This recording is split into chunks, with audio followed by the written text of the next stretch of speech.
Hello, everyone.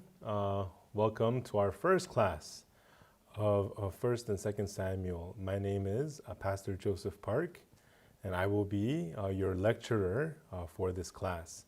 I'm very happy to be able to spend this time with you. And I'm also the associate pastor at the Good News New York Church in New York. Everyone, I'm very happy and excited to be able to study the words of 1st and 2nd Samuel with you. Everyone, the Bible is broken into many different sections. Of course, the largest division within the Bible is the Old Testament and then the New Testament. But even within the Old Testament, it is broken up into different sections. First 5 books is the Pentateuch.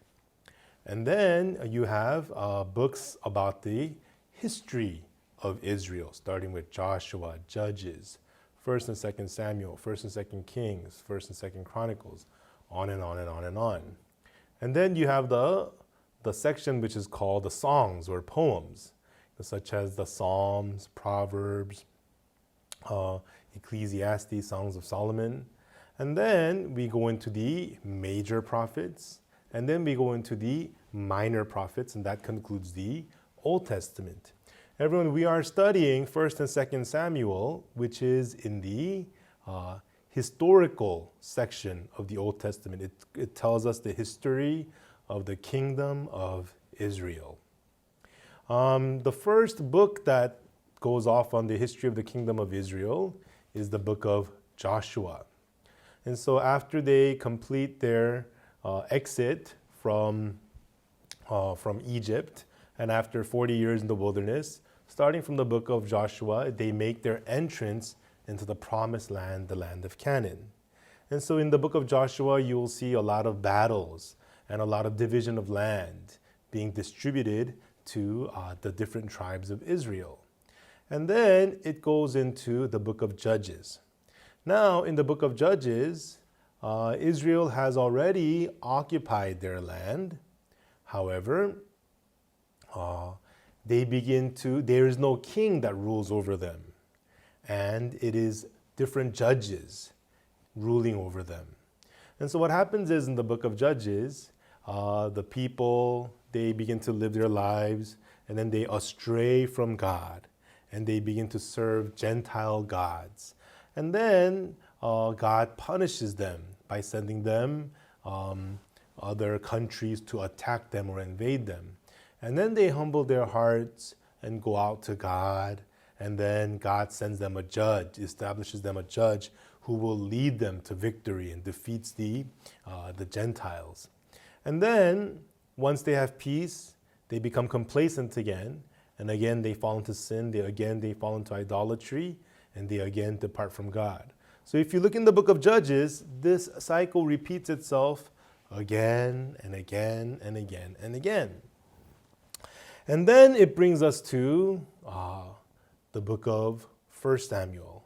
Of course, after the book of Judges and between the book of Judges, the book of 1st Samuel, there is the book of Ruth, but it's just a very small story about Naomi and Ruth.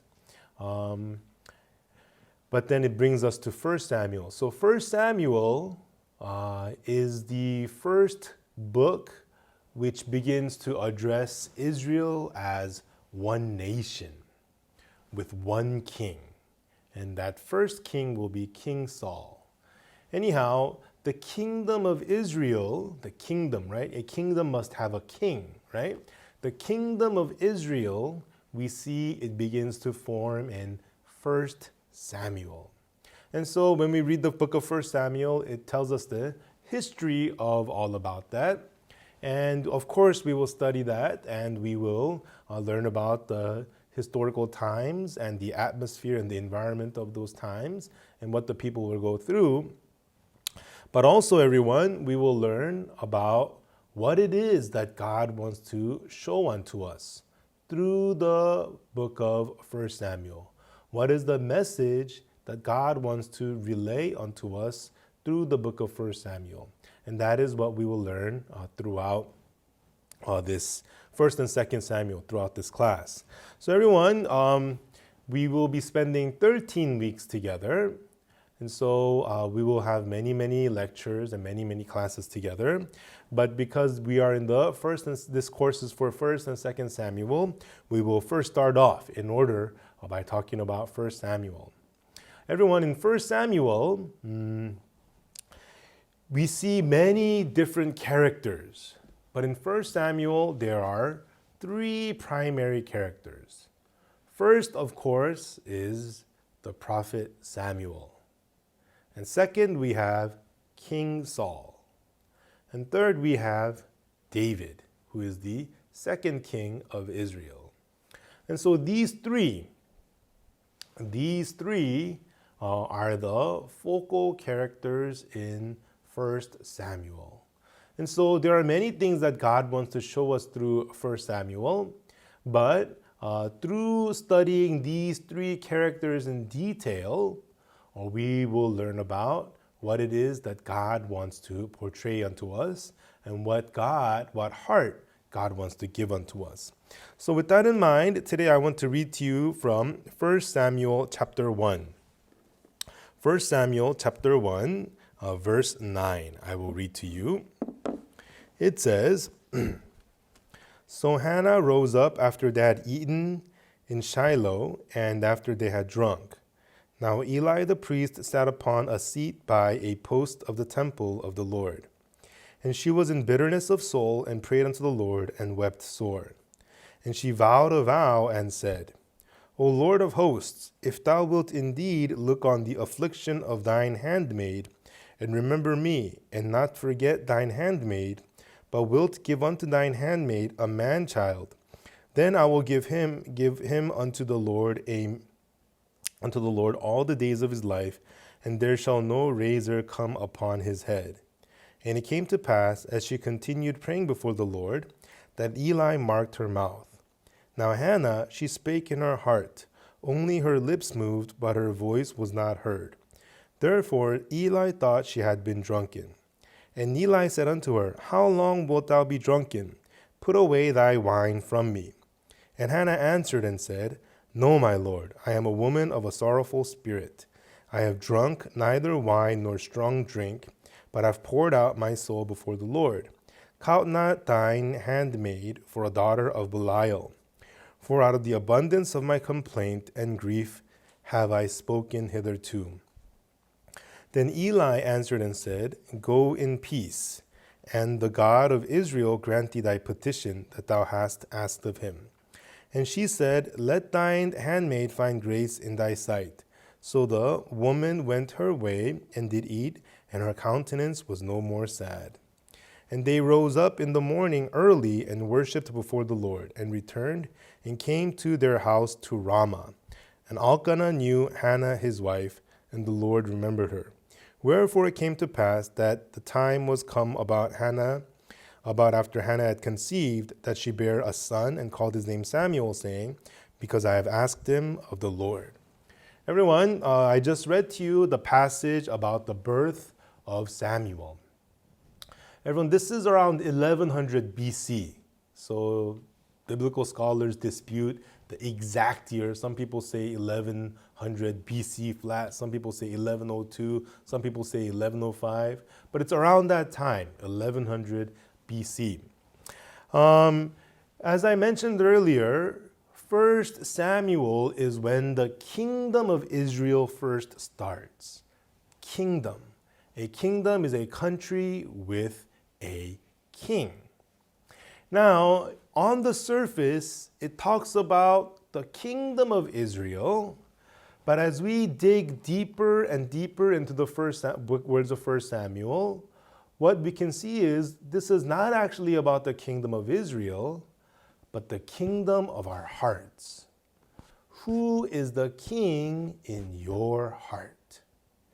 That is what God wants to talk to us about through the book of 1 Samuel. Of course, there are many other messages that God wants to give us, but I want to today speak to you about that topic. Who is the king in your heart? Here in 1 Samuel, later on, it talks about King Saul, and then it talks about King David.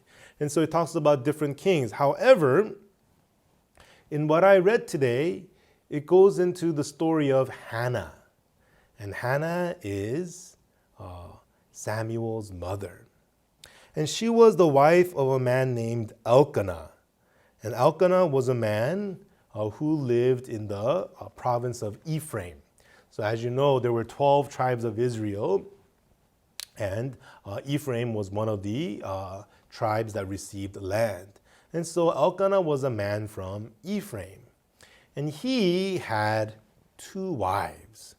One was named Peninnah, and the other was named Hannah, which we read about today. Now let me just look into you a little bit together with you.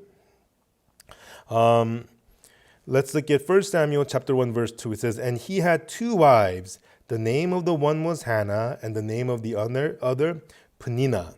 And Peninnah had children, but Hannah had no children." I'm going to skip down a little bit. Verse 4.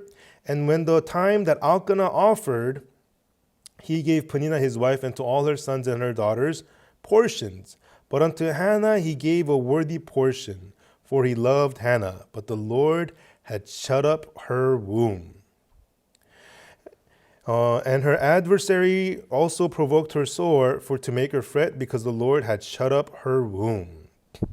Everyone, here it tells us that Peninnah, one of the wives of Elkanah, she had many children. She had many sons and daughters. So, when you have a lot of children, you feel very rich, right? And not only that, back then, it was very, very important that you are a person who is able to have child.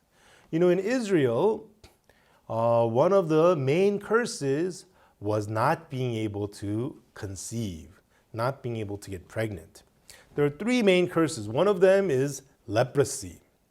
And what is leprosy? Leprosy is a disease where your flesh rots, right? And you lose your senses.